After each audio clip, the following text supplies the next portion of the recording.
Assalamu alaikum wa rahmatullahi ta'ala wa barakatuh. Our followers of Dhikr of Allah channel, welcome all of you. Today we will speak about the opening of Mecca. A word about the Treaty of Hudaybah.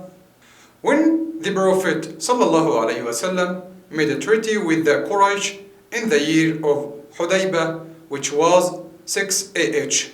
The agreement was based on a period of treaty.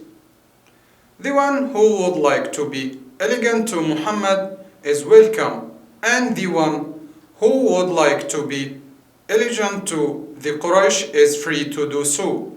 The one who goes to the Quraysh from the supporters of the Prophet is not be rejected by them, and the one who goes to the Prophet from the Quraysh or from their allies is to be with the Prophet. The members of the tribe of Kinana who were present stood up and said, "We will be with the Quraysh and their agreement." The tribe of Khuza'ah stood and said, "We will be on the side of Muhammad and his agreement."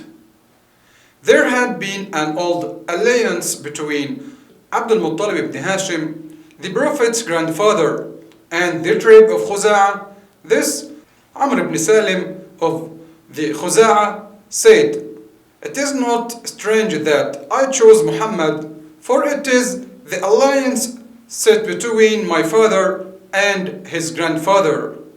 Then a man of Khuza'ah heard another man of the Kinana reciting defamatory poem about the Prophet sallallahu alaihi wasallam, the possessor of the most dignified merits. He attacked and injured him. The incident kindled the hatred and fighting between the two tribes. The Quraysh sides with the Kinana, and some of them went in disguise to take revenge. Among them were Safwan ibn Umayyah, Hutayba ibn Abd al-Uzza, Ikrimah ibn Abi Jahl, Suhayb ibn Uthman, and Suhayl ibn Amr. They pretended to have no knowledge of the accord. They attacked the Khuza'ah at night while they were sleeping and killed many men in violation of the treaty.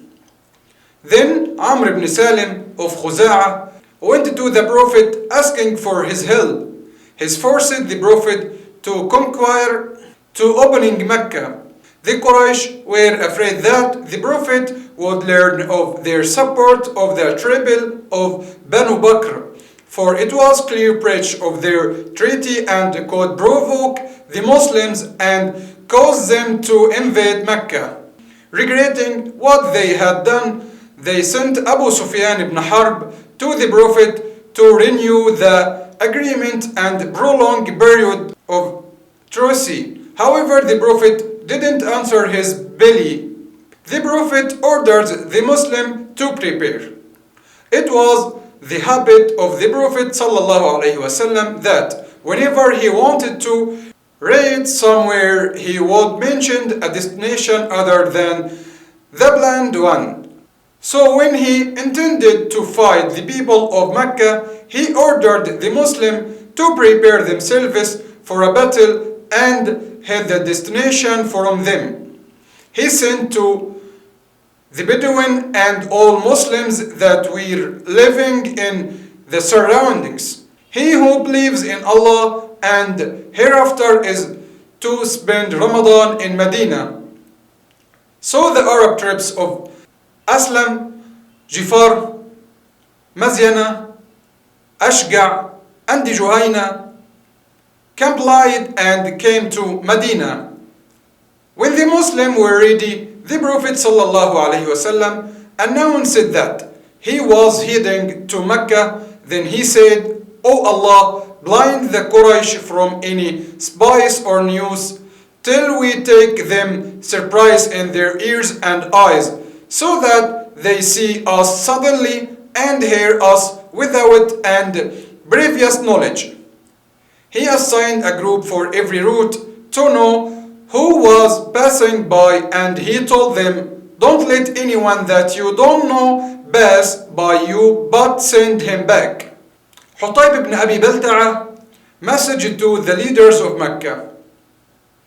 The companions Hutayb ibn Abi Balta'a thought that he had better send to the leaders of Mecca, Suhail ibn Amr, Sufyan ibn Umayyah, Ikrimah ibn Abi Jahl, and Huwaytib ibn Abd al-Uzza, a message that the Prophet was marching towards Mecca. He told them, Allah's messengers had marched towards you in a huge army that advanced as vigorously as a flood. He swore by the name of Allah that if he marched on it all by himself, Allah would grant him victory over you.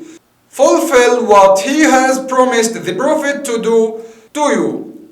For Almighty Allah is his protector and guardian, hence I preferred to do you a favor by writing to you.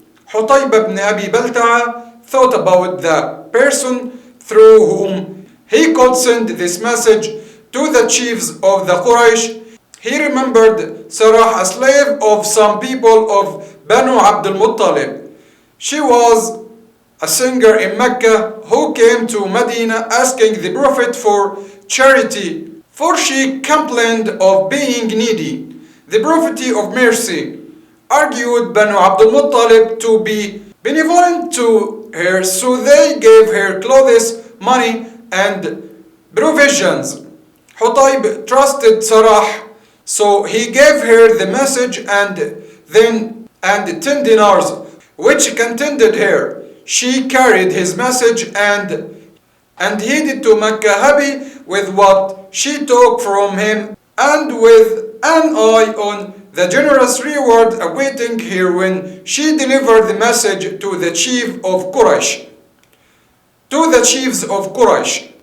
However, the divine inspiration told the Prophet ﷺ about Hutayb's message before Sarah's reached Mecca. The Prophet told Ali ibn Abi Talib, Az-Zubayr ibn al-Awwam, and Al-Miqdad ibn Amr, go ahead till you reach the garden placed between Mecca and Medina. You will find a woman on camel who has a message from Hutayb ibn Abi Balta'a to the unbelievers, warning them of our arrangement to attack them. Take the message from her and set her free. But if she refuses to give the message, kill her. To here we finished our video for today. Don't forget to subscribe our channel and don't forget to press like for this video. And Assalamu alaikum wa rahmatullahi wa barakatuh.